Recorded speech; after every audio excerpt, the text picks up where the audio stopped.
Frank's Red Hot is the perfect blend of flavor and heat, so you can use an entire bottle to make recipes like buffalo chicken dip or buffalo nachos, or even things that don't start with buffalo. Frank's Red Hot, I put that on everything.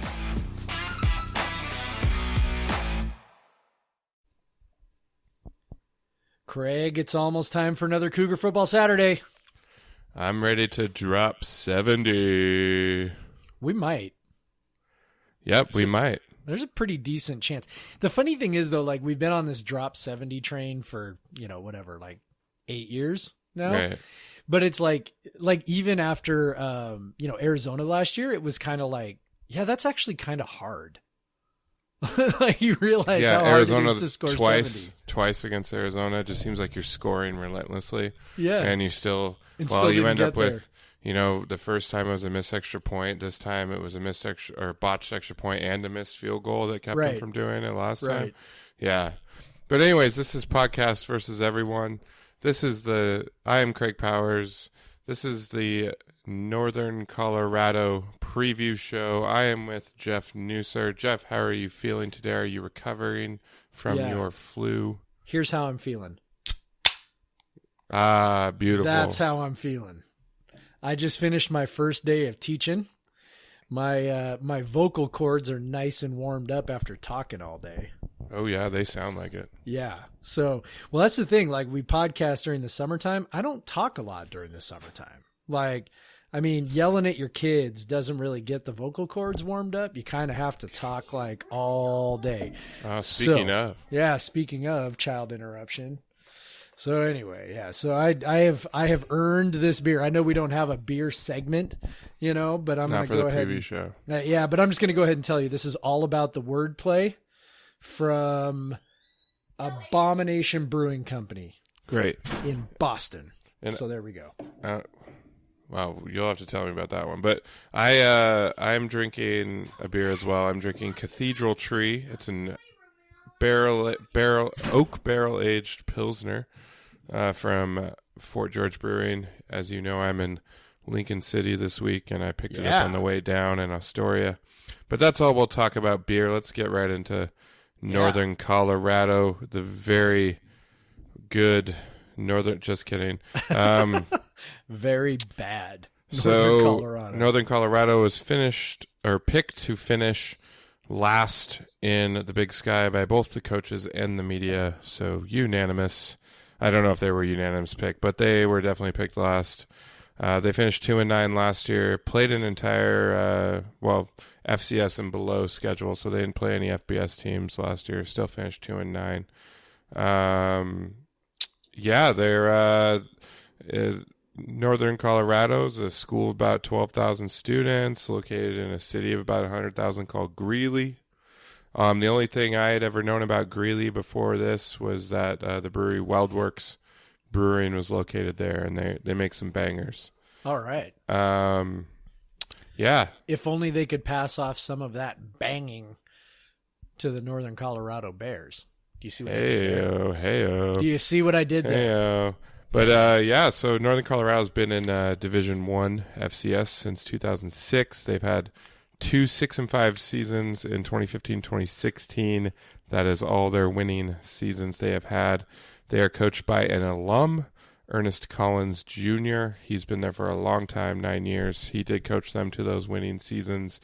Other than that, it's been not good. They do have a couple Division II national titles from the 80s.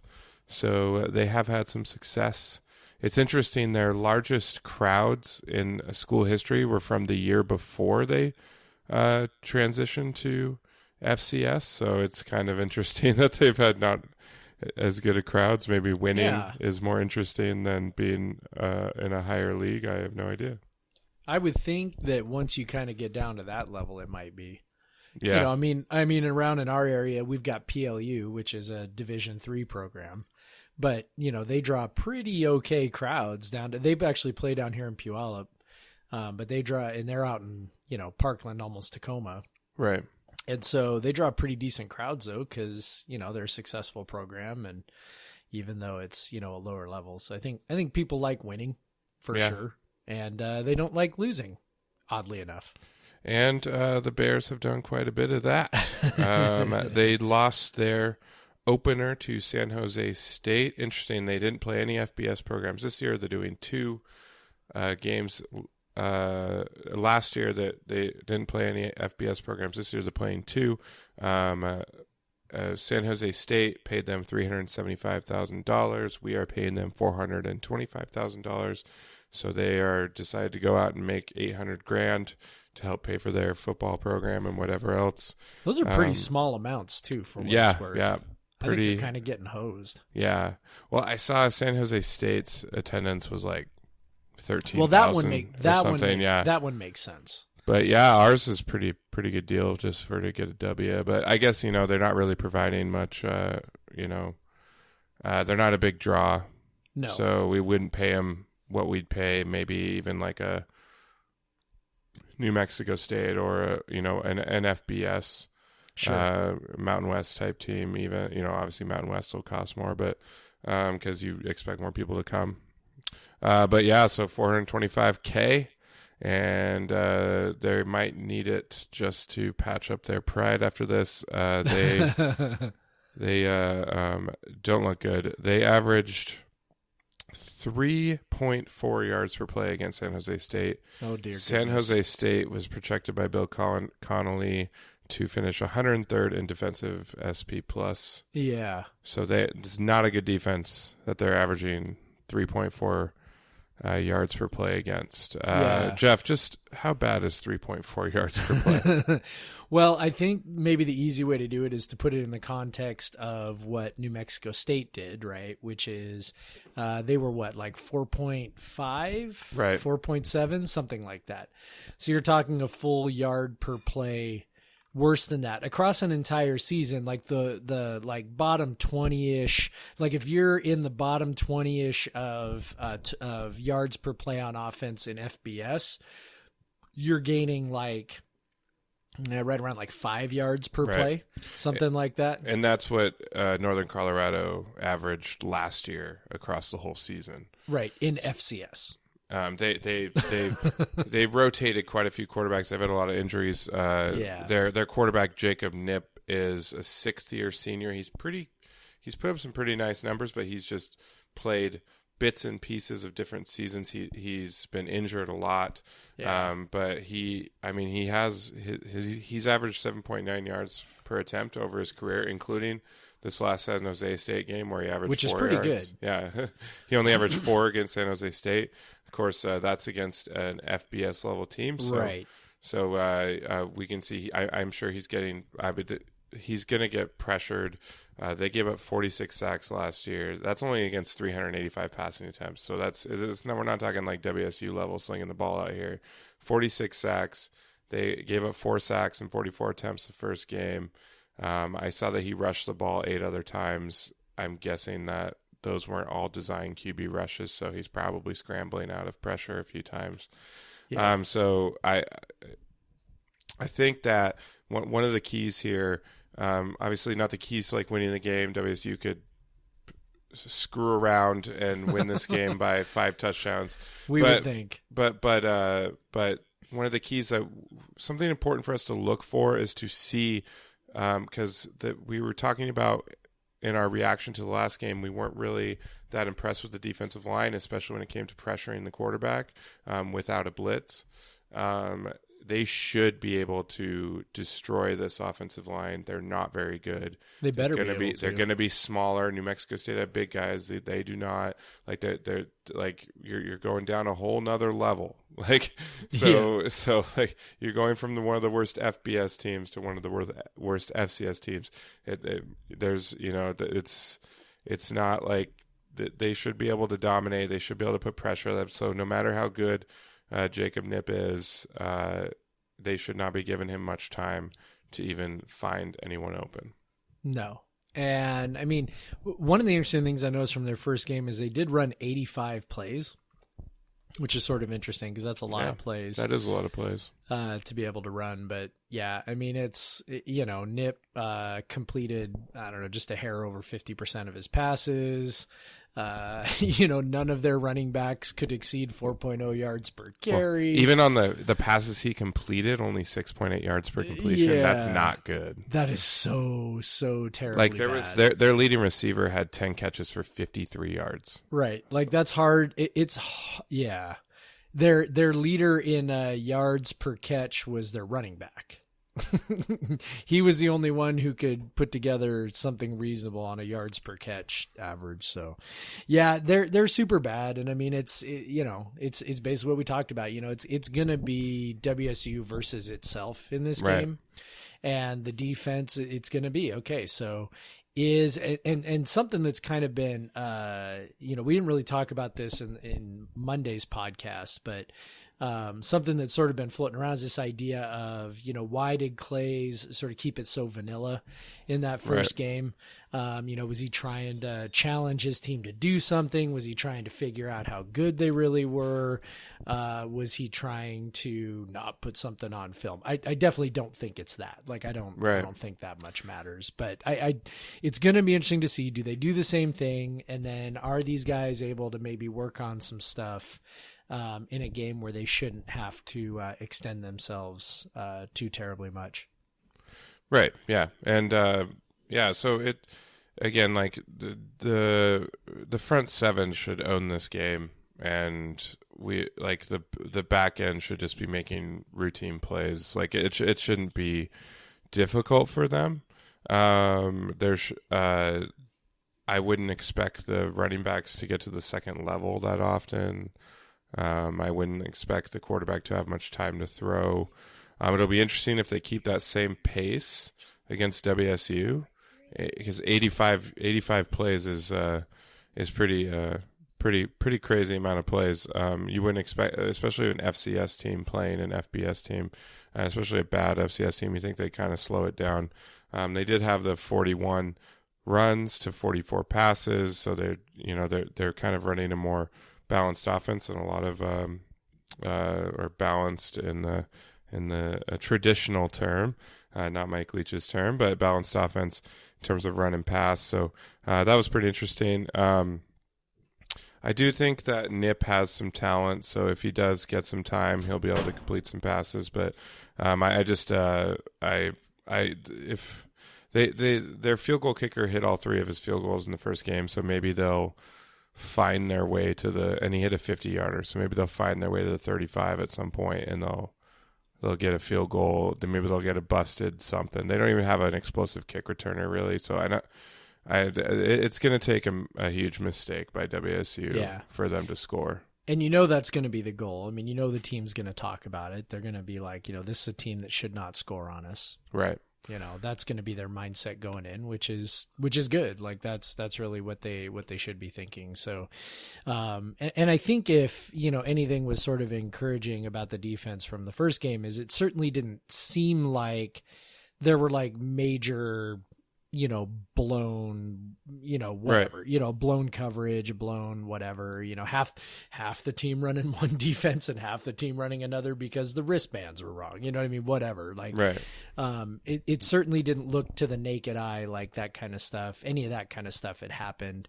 And New Mexico State, to be fair, so Leach did heap a lot of praise on their quarterback. So as we're kind of trying to figure out, he did say that their quarterback was decent, and it was pretty clear they had a couple of guys who could play on other rosters, and right. I don't think that's the case with Northern Colorado. I think it's pretty clear that they're not that kind of team. So yeah, it's they're going to be disappointed if they allow any points on this one.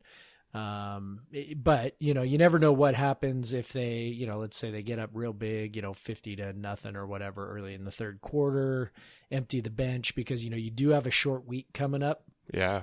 And so the defense in particular, I think that's less of a concern with the short offense. Week and a long trip. Yeah. So I think that's less of a concern with the offense. I think we'll talk about that in a minute, obviously, but, I don't think there's much of a concern with, okay, those guys are going to be tired. I think with defense, you feel like, okay, if they can get in 2 good quarters, you can work out some of the, a few more of the kinks. You feel pretty good about that. And then you start, subbing in those other guys pretty heavily. getting experience for guys like, Travion Brown and other guys who, might be able to contribute for you down the road. I think that's what you hope for on the defense. Travion Brown, the star of the uni reveal this week. Yeah, how about that? That was pretty weird. That was a pretty cool uni reveal. Dude, their uni reveals have gotten 8,000 times better. I mean, they hired an artist to create a custom song for the uni reveals. That's amazing. Yeah. It's pretty cool too.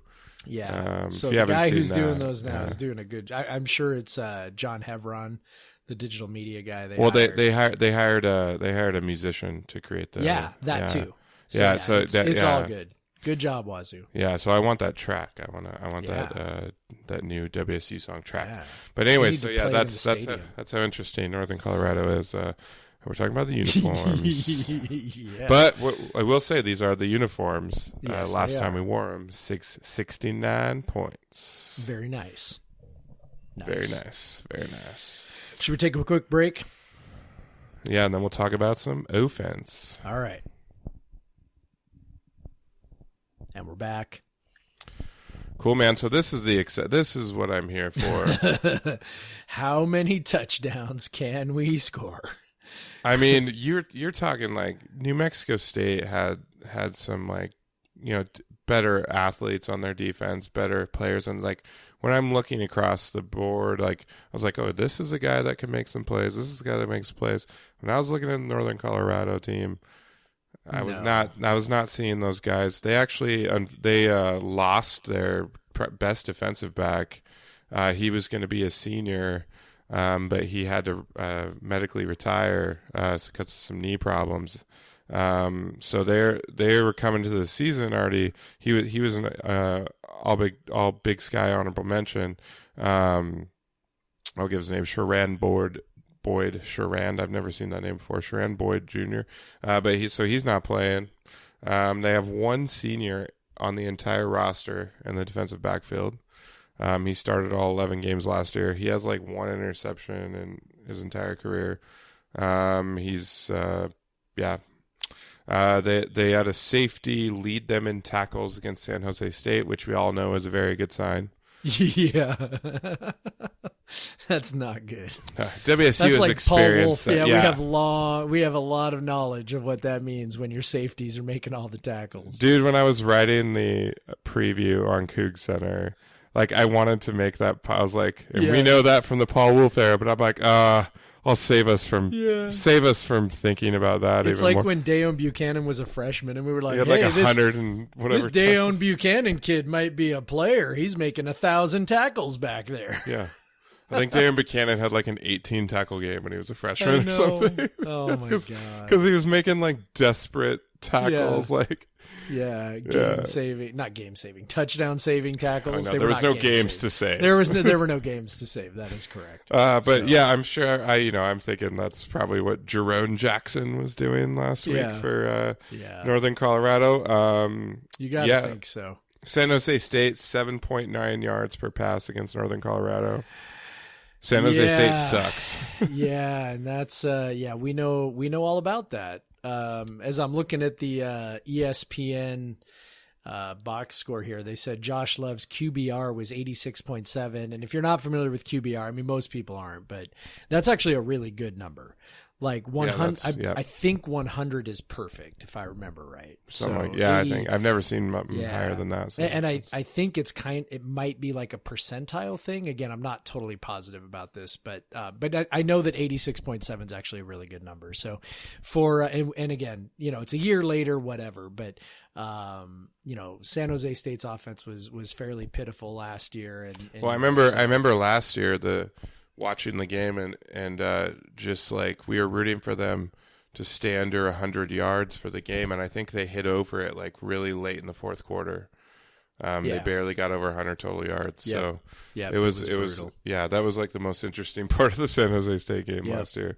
And honestly that could be like this year against Northern Colorado. But WSU was 10 yards an attempt against New Mexico State. Anthony Gordon was at 12. Like, so it's just if San Jose State could throw the ball on these guys, I just don't see that. Like, One thing I cited in my preview that they had Northern Colorado had 8 sacks last year. 8 the entire Total. season. The whole season. Oh my God. They had 1 sack, and it was by a freshman lineman in against him. So maybe they brought a new guy a little bit better, but honestly, like, I just don't see them getting any pressure. No. And you look at last weekend, so I'm looking at their game. They had so they had 1 sack. They had 3 tackles for loss. They had 2 passes defensed and 1 quarterback hurry. So 1 sack and 1 hurry. So twice they 2 times in 31 attempts they pressured the quarterback.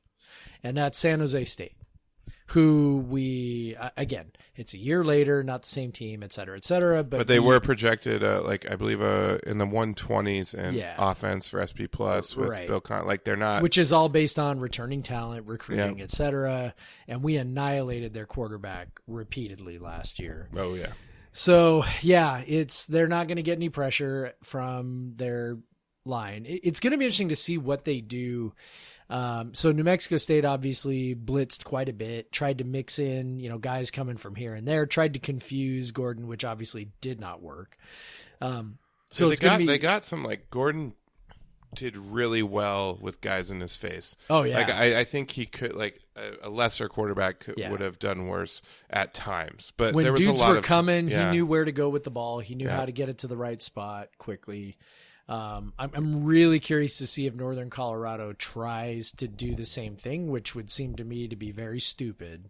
If they just try to do kind of a shell thing where they can rally. Now, chances are good they're not going to, right? I mean, I think they're obviously toast no matter what they do, but it's going to be kind of interesting to see the strategy they try to employ. Yeah, it's got to be tough as a coach to be like, well, let's sit back and do shell, and then because they're running against the air raid, there's always a guy open, and then our athletes are too good for them to do this rally thing too. Right. So let them catch it and then not tackle them because they're incredibly difficult to tackle. Right.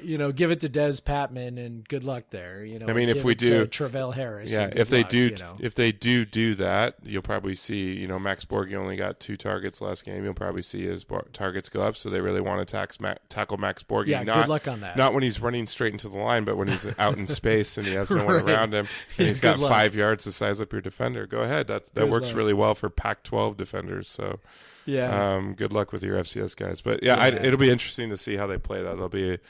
You got to find interesting. Obviously, one of the most interesting things, we're going to be rooting for them Cougs to get to 70. We just want to get that monkey off our back.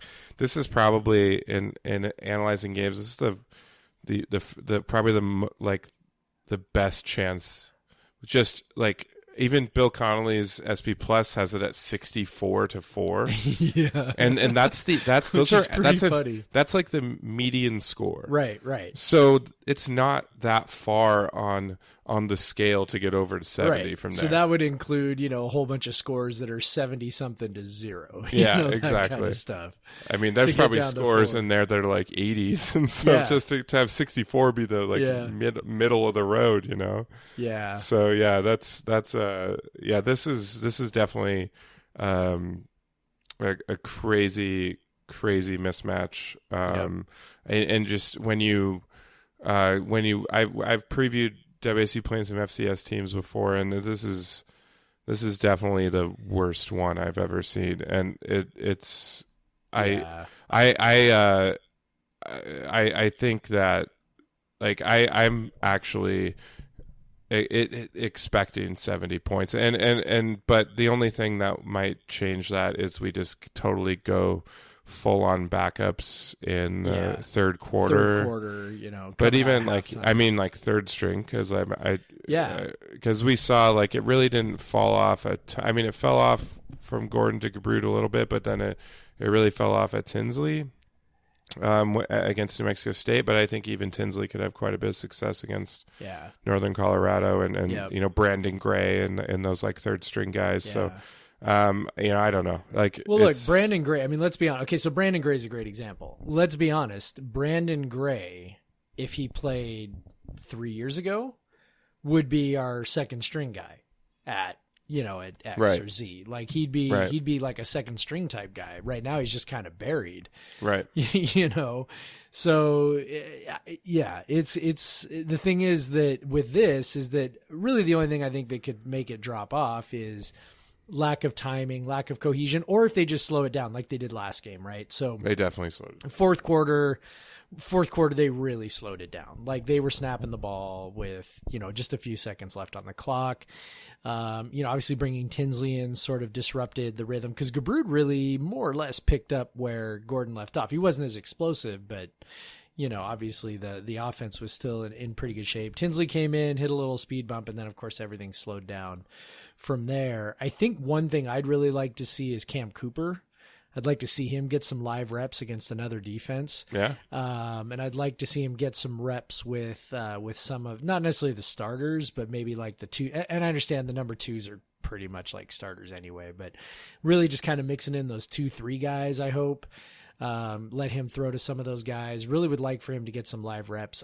I don't know if that's in the cards because, Leach seems intent on maybe giving Tinsley some just some reps a little bit, either for reward or to keep up this illusion that he and Gabrud are still sort of battling for the backup spot. So I think there's some of that, but I think there's a ton of value in Cam Cooper getting some reps in this game, and maybe not even just like a meaningless drive at the end, but maybe like the whole fourth quarter. I think there's way more value in that than there is in giving Tinsley, a whole bunch of reps. I would even go so far as to say if this team somehow lost Gordon, lost Gabrud, I think at that point I'd like him to turn to Cooper anyway.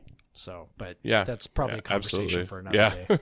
That's an excellent point. Shades of 97 against the Louisiana squad. Oh my God. I was at that game, buddy. That was Dad's weekend. We could have scored 100 in that game if Mike Price had wanted to. Yeah. So I think this that's how I think drop 70 will go here. It'll be more if the team wants to. In Mike Leach's philosophy, technically they should be playing till the end. Mike Leach's at Texas Tech, they scored 80 in a Big 12 game once. So yep.